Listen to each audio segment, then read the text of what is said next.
¿Qué tal, Pablo? Buenos días.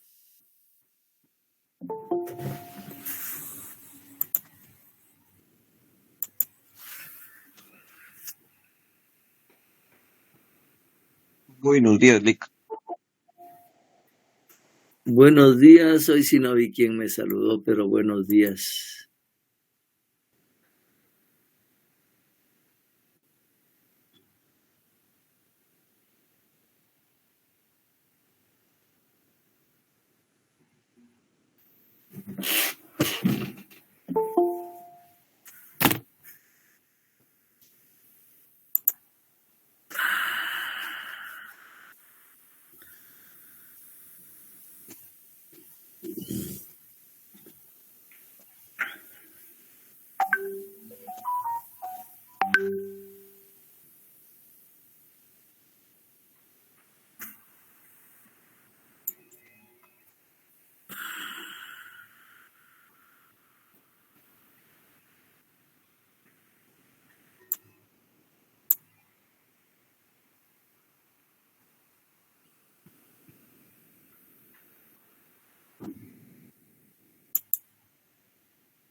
Bueno, vamos a iniciar nuestra clase de hoy. Ya el formulario de asistencia ya está, por favor, en la plataforma y lo llenan. Veamos qué pasó aquí. Hoy nos toca esto. Nos quedamos en mecánica cuántica.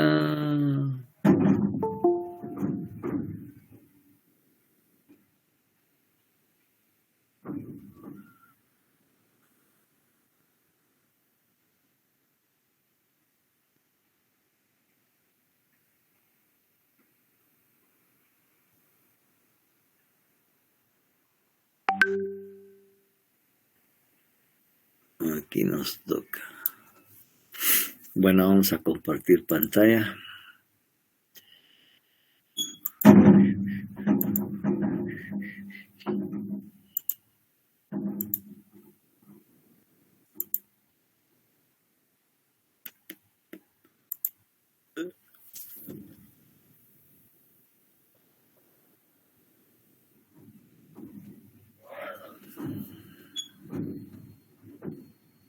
Bueno, a ver, nos toca mecánica cuántica. La teoría de Bohr solo sirvió para explicar el espectro de emisión del átomo de hidrógeno, pero no sirvió para los demás átomos. Tampoco explicó por qué aparecían más líneas en el espectro de emisión del átomo de hidrógeno cuando se aplicaba un campo magnético. Con el descubrimiento del comportamiento ondulatorio de los electrones surgió otro problema. ¿Cómo se podía precisar la posición de una onda?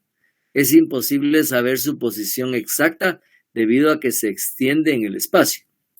Para describir el problema que significa localizar una partícula subatómica que se comporta como onda, Werner Heisenberg formuló una teoría que se conoce como principio de incertidumbre de Heisenberg. Es imposible conocer con certeza el momento P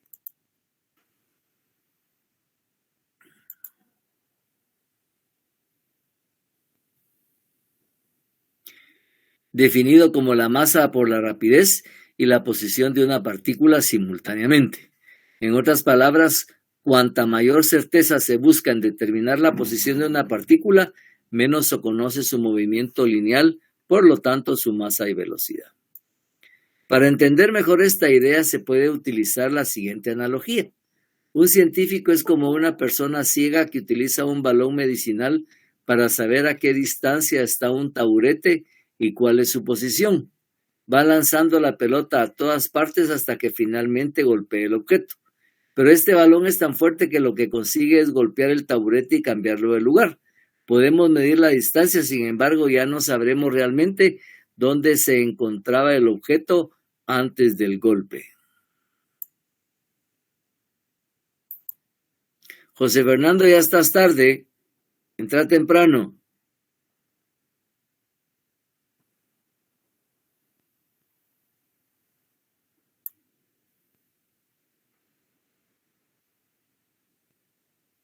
El principio de Heisenberg demuestra a su vez un hecho evidente. Las personas influyen en la situación y la velocidad de las partículas pequeñas. Así, este científico alemán, inclinado también a las teorías filosóficas, solía decir que la materia no es estática ni predecible.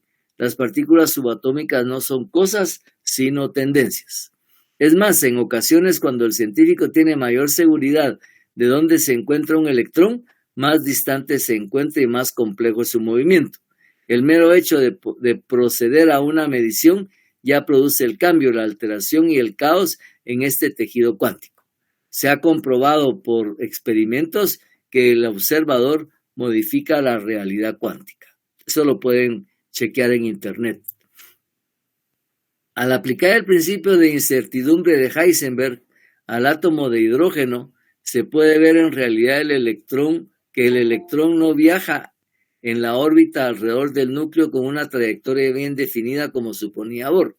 Si así fuera, podría ser factible determinar simultáneamente y con exactitud la posición del electrón a partir del radio de la órbita y su momento mediante su energía cinética, con lo cual se violaría el principio de incertidumbre. Pueden ustedes buscar en internet el gato de Heisenberg, ¿verdad? Es interesante.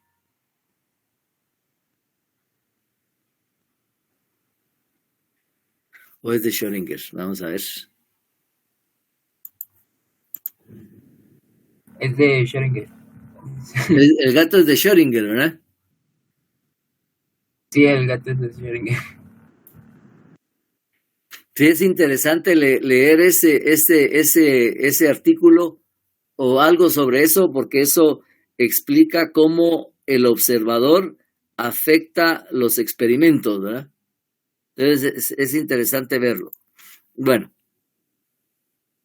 en 1926, mediante un desarrollo matemático complejo, el físico austríaco Erwin Schrödinger formuló una ecuación que describe el comportamiento y energía de las partículas subatómicas en general. Esta ecuación es análoga a las leyes de Newton del movimiento de los objetos macroscópicos. Resolver la ecuación de Schrödinger implica hacer cálculos avanzados que no se analizan aquí. Sin embargo, es importante saber que esta ecuación incorpora tanto el comportamiento de la partícula en términos de la masa m, como el de la onda, en términos de una función de onda psi, la cual depende de la ubicación del sistema en el espacio, como la que guarda un electrón con su átomo. Entonces, observen aquí, por favor, ya no se ve una órbita. El electrón está en medio de lo que se conoce como una nube electrónica, ¿verdad? Y esa nube está formada por puntos. Hay regiones en donde los puntos están tan cerca que se montan unos sobre otros y establece esta región coloreada de gris oscuro, mientras que hacia afuera del círculo se va difuminando hasta llegar a un color a la ausencia del color gris, el blanco, que indica que la probabilidad de encontrar electrones es 0. Entonces no está en una órbita, está en un orbital. La ecuación de Schrödinger especifica los posibles estados de energía que puede ocupar el electrón del átomo de hidrógeno y de todos los demás, e identifica las respectivas funciones de onda.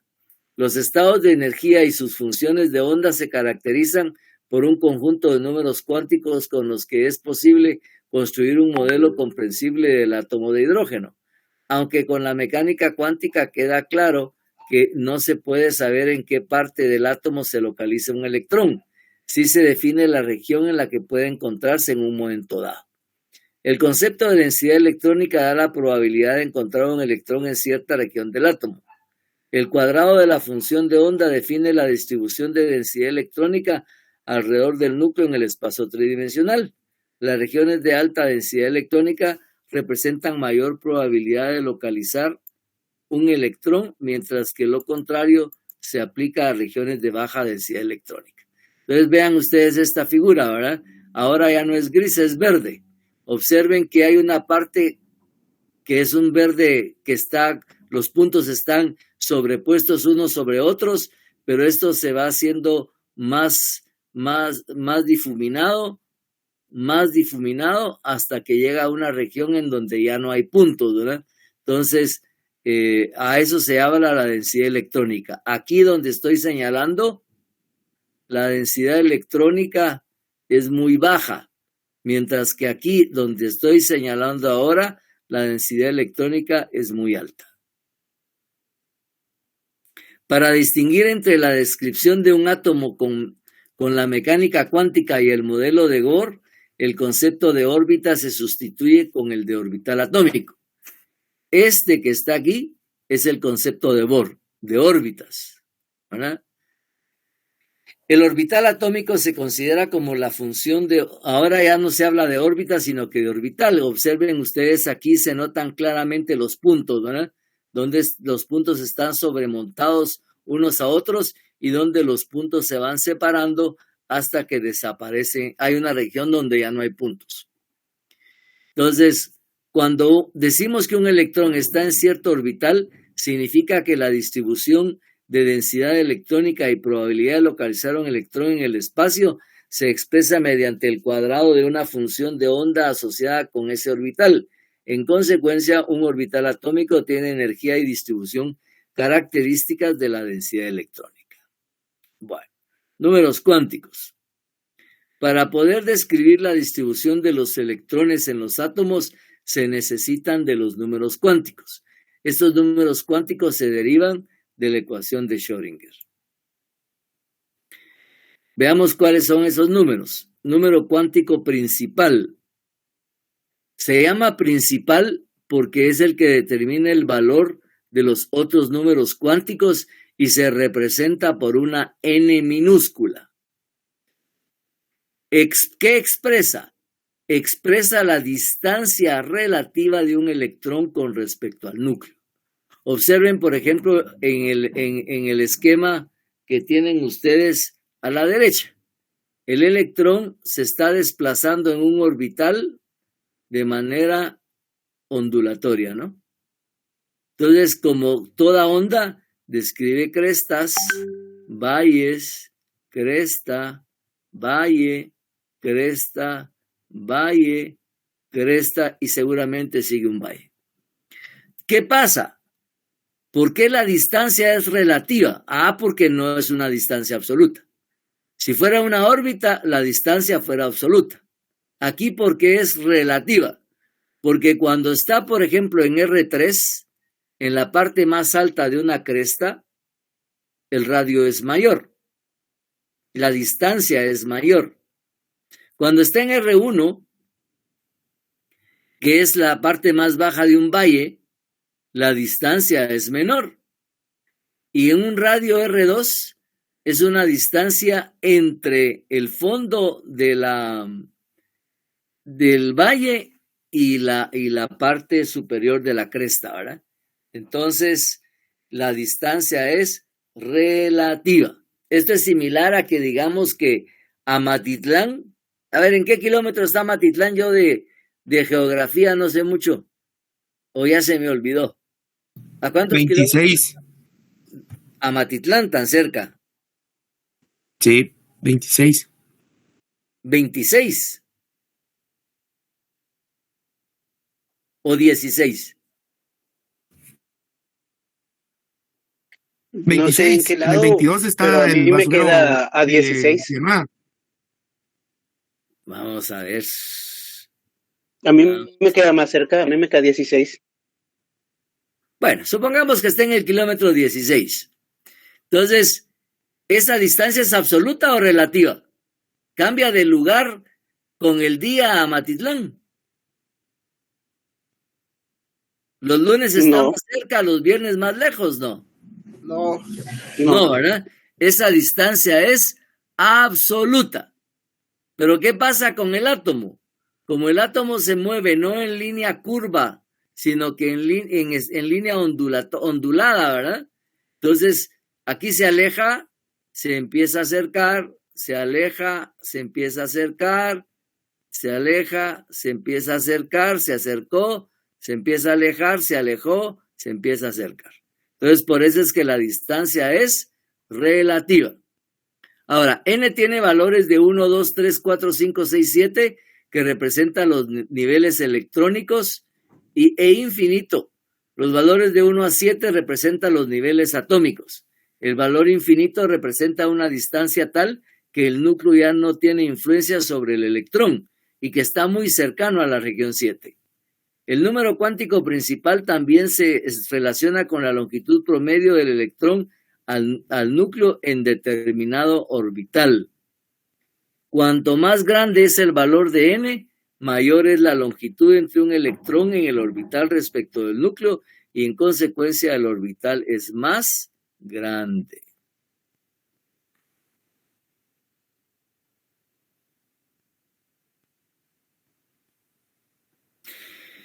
Luego del número cuántico principal, que significa distancia, el número cuántico del momento angular o secundario representa la cantidad de movimiento de rotación del electrón con respecto al núcleo.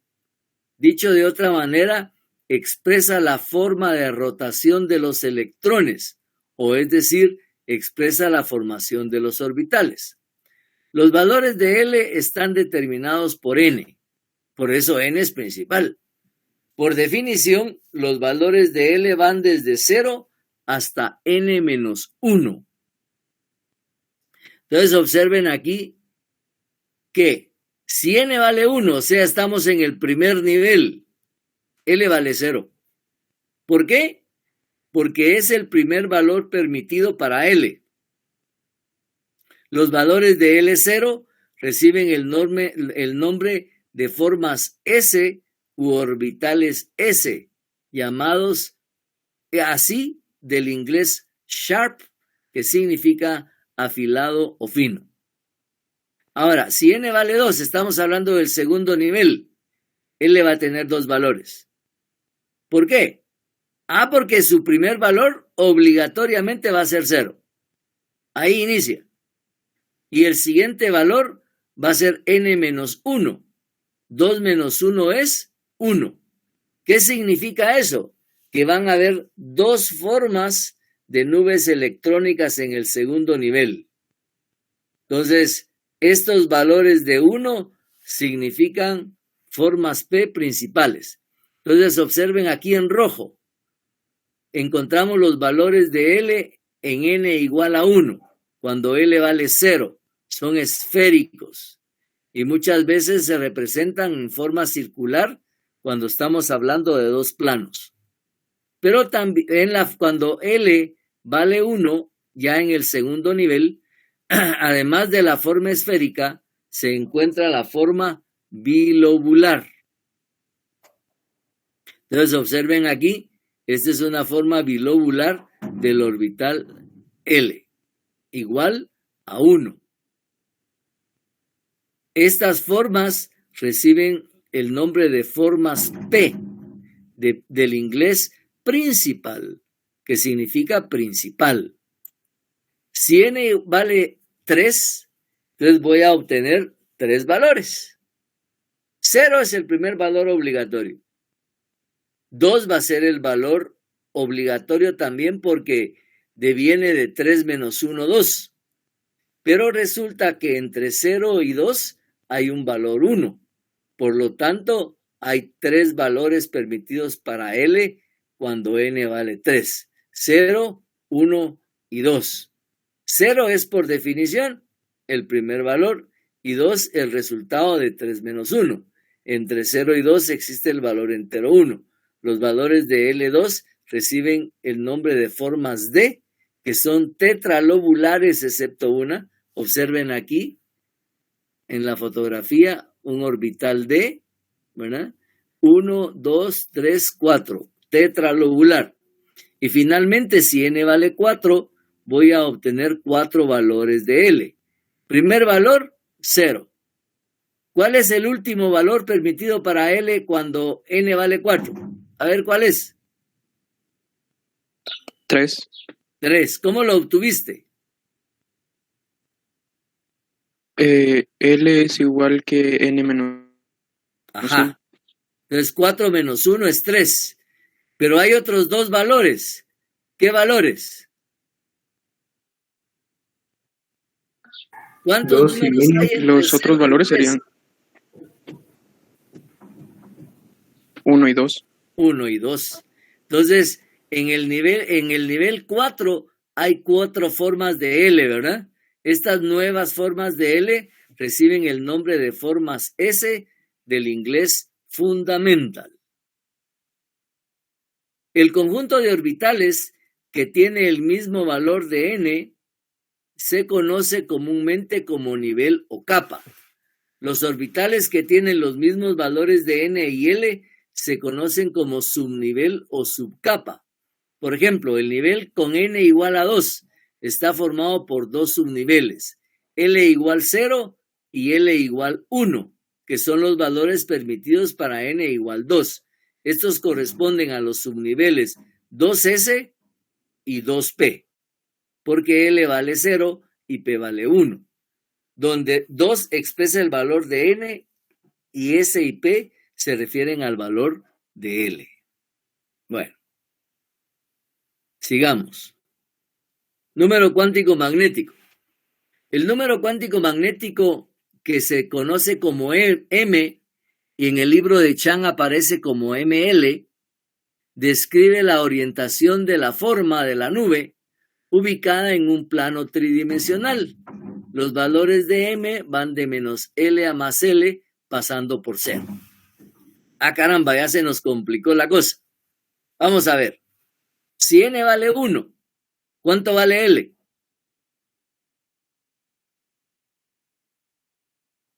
Repito, 0. la pregunta. Si n vale 1, ¿cuánto vale L? Vale 0, ¿no? 0. Así es. ¿Por qué? Porque L es igual a n menos 1. Sí, pero ¿por qué? ¿Por qué 0? N menos 1 es 0. Pero ¿de dónde a dónde van los valores de L? Aquí está.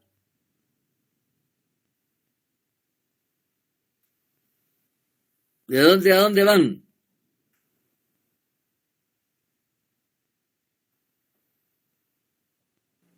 Yo entiendo que comienzan del 0 y siguen la fórmula de n-1, ¿no? Así es, muy bien. El primer valor es 0. ¿Por qué? Porque empieza en 0. Ahí no hay para dónde. ¿Ya? ¿A qué horas empieza el día? 1 minuto después de las 12 de la noche. Ahí empieza el minuto 1, ¿verdad? Faltan 59 minutos para que den la 1 de la mañana, pero ya esa es parte del otro día. Madrugada, pero del otro día. Ahora, ¿por qué M vale 0? Ya sabemos por qué L vale 0. ¿Por qué M vale 0?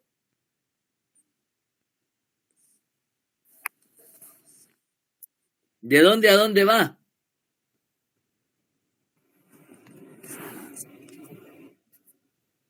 A ver, alguien se había animado. Ahí oí la respiración.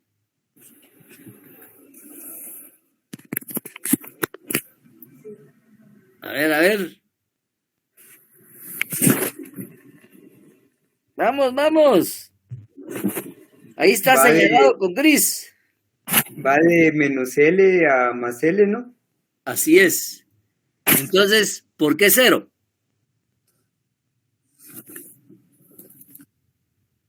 ¿Existe el menos 0 y el más 0?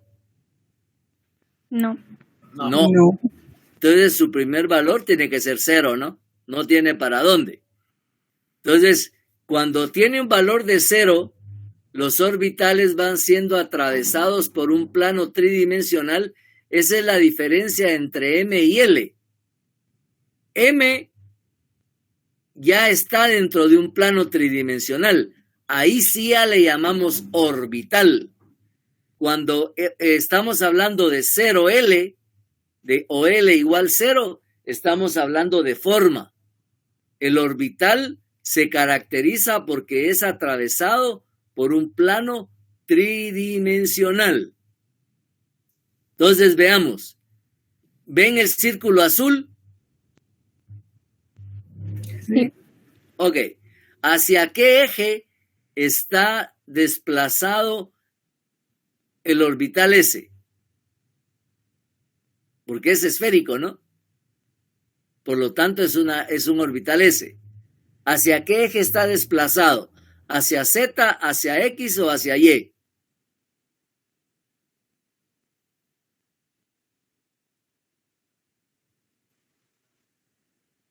Vamos, respondan. Hacia X. ¿Y por qué no hacia Y? Está intermedio, diría yo. Ah, o sea Cero. que no está orientado hacia ningún eje, ¿verdad? Está colocado simétricamente entre los tres ejes. A ver, para que lo vean claro, metan un plano tridimensional a una pelota de fútbol. ¿Hacia dónde orientaron la pelota? Al centro. Al centro. O sea que no está orientado hacia ningún eje, ¿no? ¿Me logro explicar?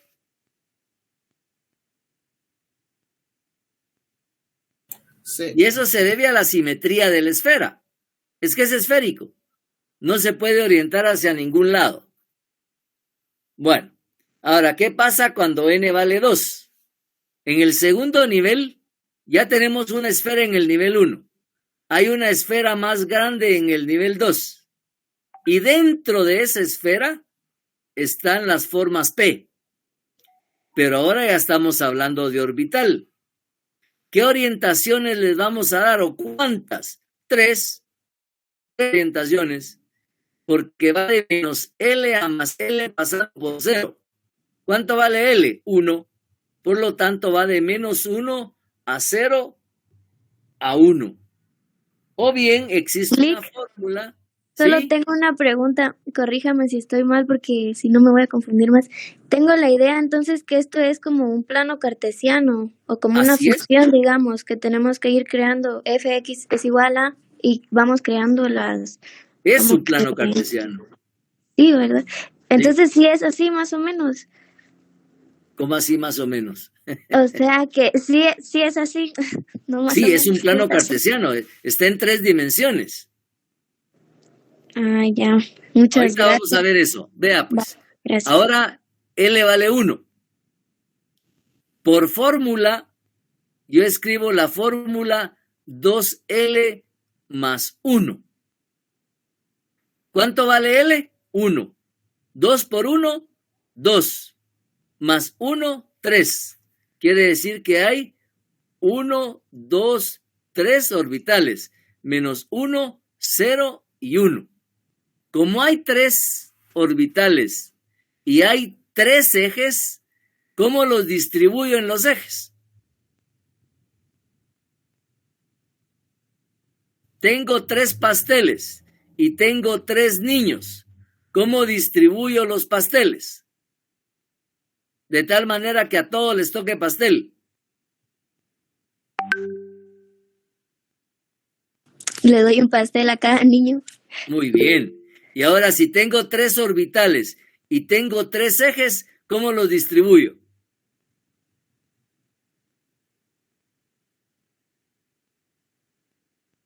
¿Cuántos Uno por cada orbitales por eje? Un orbital por eje. Así es.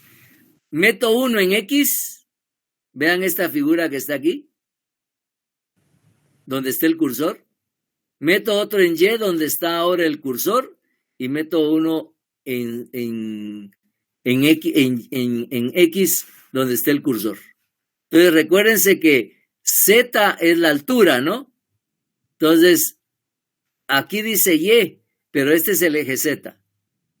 Estos que están aquí perpendiculares es eje X y eje Y y la altura de Z. Bueno, muy bien. Y solo la última pregunta. ¿Y cómo sé en qué eje colocarlos? Así como No eso que está importa. ahí. Usted No importa. elige uno Uno para X, uno para Y y otro para Z, porque hay 3. Uno en X, otro en Y y otro en Z. Así como podría ser, entonces -1 se puede ir a X, 0 Z y 1 a Y. Así es, Ah, ya. como le dé la gana. Bueno, muchas Muy gracias. bien, muy bien. Ahora, en 3, ¿qué pasa?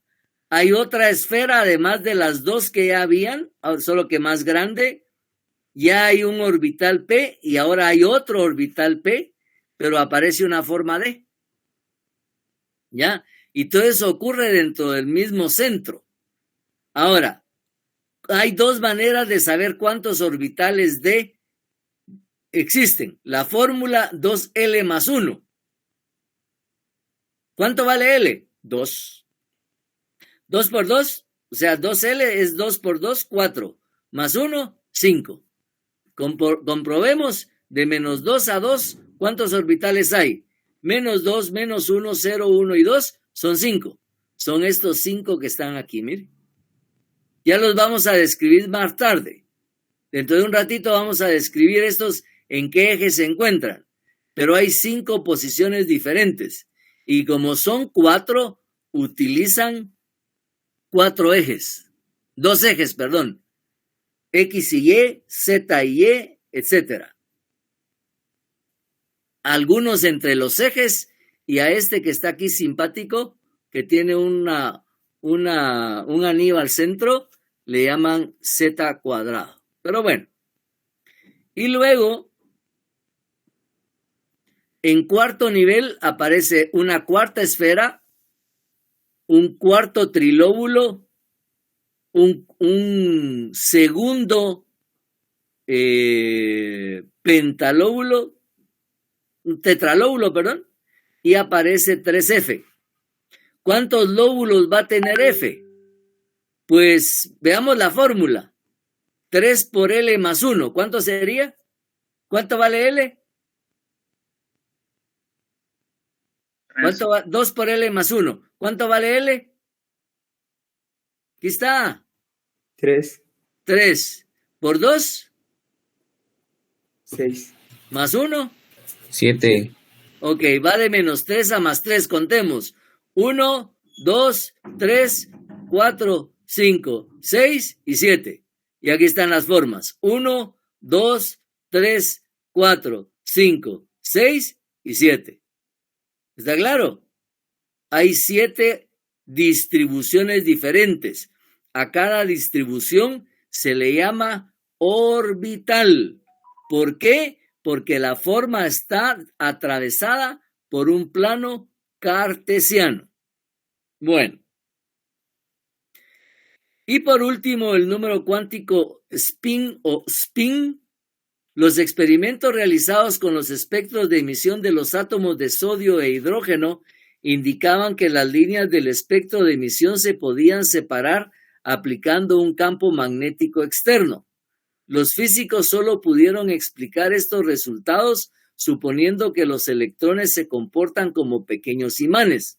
Si nos imaginamos que los electrones giran sobre su propio eje como lo hace la Tierra, es factible explicar sus propiedades magnéticas. Según la teoría electromagnética, cuando gira una carga, se genera un campo magnético.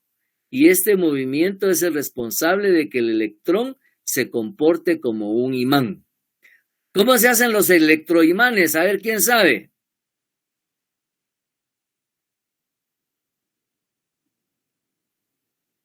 Nadie. Si no estoy mal, el electroimán obviamente funciona con energía. Se conectan 2 polos distintos para generar el movimiento en rotación del eje. Por ejemplo, aquí, un electroimán es un tipo de imán en el que el campo magnético se produce mediante el flujo de corriente eléctrica, desapareciendo cuando esta corriente cesa. Por ejemplo, aquí tenemos un clavo de hierro. Vean esta figurita que está aquí. Un clavo de hierro. Y yo le enrollo un alambre de cobre.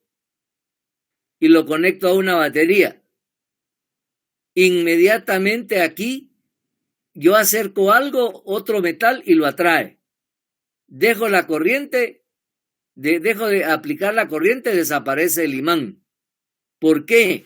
Porque los electrones son cargas en movimiento y las cargas en movimiento forman un campo magnético. ¿Está claro? Bueno, entonces la figura de la derecha muestra los dos posibles giros de un electrón, uno en sentido de las manecillas del reloj y el otro en sentido contrario. Para tomar en cuenta el spin del electrón,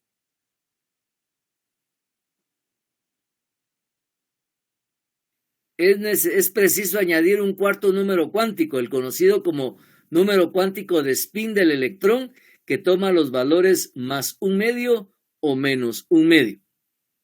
Las investigaciones de Otto Stern y Walter Gerlach en 1924 ofrecieron pruebas concluyentes del spin del electrón. En un horno caliente se genera un rayo de átomos gaseosos, como el de la figura que está acá abajo. Entonces aquí está el horno, ¿verdad? Luego, este tiene un agujero y los átomos gaseosos salen del horno. Pero obviamente esos chocan contra la pantalla, entonces para eso se van a dirigir, se coliman. Entonces el colimador es un agujero, este es el colimador, es una plancha que solo deja pasar los átomos que pasan por el agujero. Y el colimador es de cristal. Es metal, puede ser metálico. O puede ser de un material, de distinto material.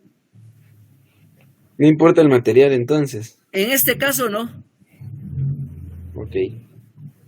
Entonces, como el movimiento del spin es... entonces la interacción entre un electrón y un campo magnético... disculpen. En un horno caliente se genera un rayo de átomos gaseosos y se hace pasar a través de un campo magnético no homogéneo. Entonces, después del colimador, el haz atraviesa un campo magnético no homogéneo. Observen que el imán de arriba tiene forma de casa invertida y el imán de abajo es plano con un canal en medio, un canal rectilíneo. Eso hace que el campo magnético varíe en todo el imán, por eso se llama campo magnético no homogéneo. Si fueran dos placas iguales como la de abajo, el campo sería homogéneo. Entonces la idea es que sea no homogéneo para separar los distintos átomos, ¿verdad? Entonces, la interacción entre un electrón y el campo magnético desvía al átomo de su trayectoria rectilínea. Como el movimiento del spin es completamente aleatorio, los electrones presentes en la mitad de los átomos van a girar en una dirección y estos átomos se desvían en un sentido. Los electrones de la otra mitad de los átomos giran en sentido opuesto y estos átomos se desviarán en el sentido opuesto. Como consecuencia, en la pantalla de detección se observan dos manchas de la misma intensidad. Entonces ahí lo pueden observar, ¿verdad? Spin -1/2, spin +1/2. Bueno, ahora vamos a definir los orbitales atómicos. Aquí va a aparecer la fórmula que les decía. La relación entre los números cuánticos y los orbitales atómicos se muestra en la tabla 7.2, como ya lo vimos. Cuando L es igual a 0, voy a tener solo un orbital. Aplico la fórmula 2L más 1. Entonces, ¿cuánto vale L? 0. 2 por 0, 0. Más 1, 1. Y solo hay un valor para ML, por lo cual tendremos un orbital S. Cuando L vale 1, 2L más 1 es igual a 3. ¿Cómo así? 2 por 1, 2, más 1, 3. De modo que existen 3 orbitales o 3 valores para ML o 3 orbitales P, representados como PX, PY y PZ. Cuando L vale 2, ahora van a haber 5. ¿De dónde salió eso? 2 por el valor de L, que es 2, 4 más 1, 5. Y existen 5 valores para ML. Los respectivos 5 orbitales B se expresan con subíndices más complejos. En los siguientes apartados se estudiarán cada uno de los orbitales. Entonces veamos. Orbitales S. Una de las preguntas importantes que surgen cuando se estudian las propiedades de los orbitales atómicos es: ¿qué forma tienen los orbitales? En sentido estricto, un orbital carece de una forma definida porque la función de onda que lo distingue se extiende desde el núcleo hasta el infinito. En este sentido, es difícil decir qué forma tendrá un orbital. Por otra parte, conviene imaginar a los orbitales con una forma específica, sobre todo cuando se estudian los enlaces químicos que forman los átomos. Aunque en principio se puede encontrar un electrón en cualquier lugar, ya se sabe que a mayor parte del tiempo está muy cerca del núcleo. Entonces, por ejemplo, aquí tenemos la figura, ¿verdad?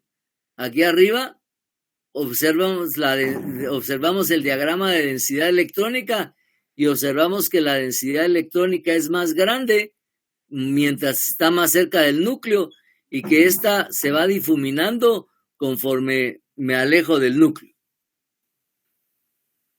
El gráfico de la figura muestra la relación de la densidad electrónica de un orbital 1s de un átomo de hidrógeno en función de la longitud del núcleo.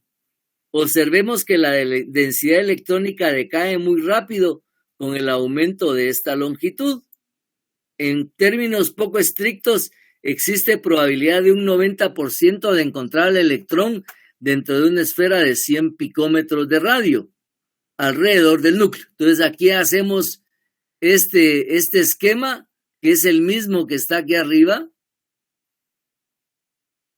Este esquema es este que está aquí, solo que ahora le aplicó un radio equivalente a 100 picómetros alrededor del punto que representa esta parte de acá. Voy a encontrar el 90% de los electrones. Voy a encontrar la probabilidad, perdón. Lo que va a indicar este círculo es que hay un 90% de probabilidad de encontrar un electrón. El otro 10% está fuera, ¿ya? Entonces me conformo con el 90%. De esta forma es posible representar el orbital 1s con un diagrama de contorno de superficie. Esto que estoy señalando es el diagrama de contorno de superficie, que abarca alrededor del 90% de la densidad electrónica total de un orbital, similar al que se muestra en la figura que ya les mostré, ¿verdad? Y acá a mí se me ocurrió colocar los distintos orbitales S, ¿verdad? Que hay para representar que hay 1, 2, 3, 4 y tiene que haber 5, 6, 7 orbitales S, solo que aquí están equidistantes y ayer dijimos que conforme aumenta n, la distancia de los niveles disminuye. Bueno, el orbital 1s representado de esta forma es prácticamente una esfera. Los diagramas de contorno de superficie para los orbitales orbitales atómicos 1s2, 2s2 y 3s2. 1s, 1 significa primer nivel, 2s, 2 significa segundo nivel, 3s significa tercer nivel. Entonces, cuando digo 3s, me estoy refiriendo al orbital s del tercer nivel, 2s al orbital s del segundo nivel y 1s al orbital s del primer nivel. Entonces, todos los orbitales S son esféricos, pero varían de tamaño. Este aumenta con el incremento del número cuántico principal. Entonces, imaginariamente ahora, por favor, metan la esfera 1S dentro de la esfera 2S. Y esas dos esferas dentro de la esfera 3S. Todas compartiendo el mismo centro. Entonces, obtendrán 3 esferas concéntricas. Aunque el diagrama de contorno se pierde en los detalles de las variaciones de densidad electrónica, Esto no significa una desventaja importante. Después de todo, las características más notables de los orbitales atómicos son su forma y tamaño relativos y se representan adecuadamente con estos diagramas de contorno de superficie. Luego, los orbitales P, debe quedar claro que los orbitales P, que los orbitales P comienzan con el número cuántico principal n igual 2. Si n es igual a 1, el número cuántico del momento angular solo puede tomar un valor de 0, como ya lo vimos. En consecuencia, solo existe un orbital 1s en el primer nivel. Como vimos antes, cuando L es igual a 1, el número cuántico magnético ML puede tomar los valores de 0, de menos 1, 0 y 1. Si comenzamos con n igual 2 y L igual 1, tendremos 3 orbitales P, 2px, 2py y 2pz. Las letras del subíndice señalan los ejes sobre los que se orientan los orbitales. Estos 3 orbitales P tienen el mismo tamaño, forma y energía. Como dijo su compañera en un momento dado, ¿verdad? Yo puedo colocar un orbital en Z o en X o en Y, como me dé la gana. ¿Por qué? Porque los orbitales son iguales. Son iguales. Entonces,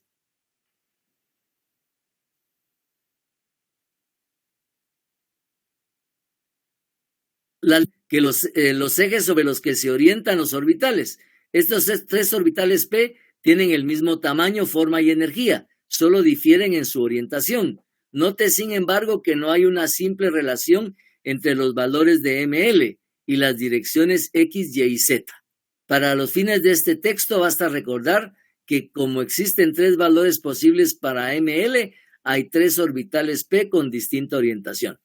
Es como que ustedes en una cama, ¿verdad? Vinieran y se acostaran diametralmente de una punta a otra punta. Luego se cambian al otro extremo y siempre diagonalmente o al centro. ¿Cambia la persona porque está en distinta posición? No. No, pues, ¿verdad? Sí, ¿y cuál es la mejor de las posiciones? Cualquiera, ahí que es gusto del cliente, ¿no? En los diagramas de contorno de superficie de la figura se aprecia que cada orbital P puede imaginarse como 2 lóbulos situados en lados opuestos del núcleo. Como sucede con los orbitales S, el tamaño de los orbitales P aumenta desde 2P hasta 3P, 4P y así sucesivamente. Ahí tienen los orbitales P. Luego los D.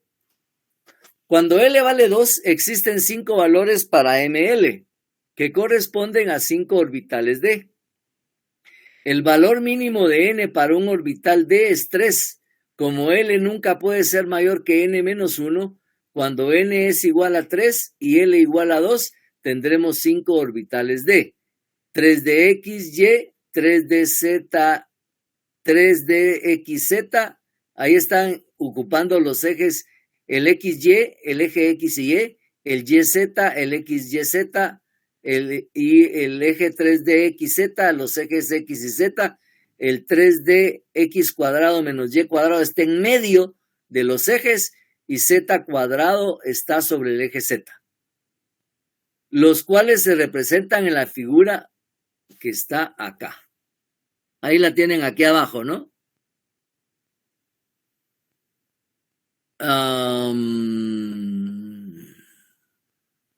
Como sucede con los orbitales P, las distintas orientaciones de los orbitales D corresponden a los diferentes valores de ML, pero de nuevo no hay una correspondencia entre la orientación dada y un valor de ML. Todos los orbitales D de un átomo tienen la misma energía. Los orbitales D para los que N es mayor que 3, 4D y 5D tienen formas similares, solo que más grandes. Los orbitales que tienen más energía que los orbitales D se representan con las letras S, F, G, H, I, etcétera, ¿no? Pero hasta el momento solo hemos trabajado con átomos o solo se han encontrado átomos que tienen orbitales F, que es el elemento 118, ¿verdad? El 119 ya ocuparía un orbital G, pero todavía no ha sido encontrado. Los orbitales F son importantes porque explican el comportamiento de los elementos con el número atómico mayor de 57, aunque no es fácil representar su forma. La química general no incluye el estudio de orbitales que tengan valores de L mayores que 3, los orbitales G y subsecuentes. Entonces ahí tienen, ¿verdad?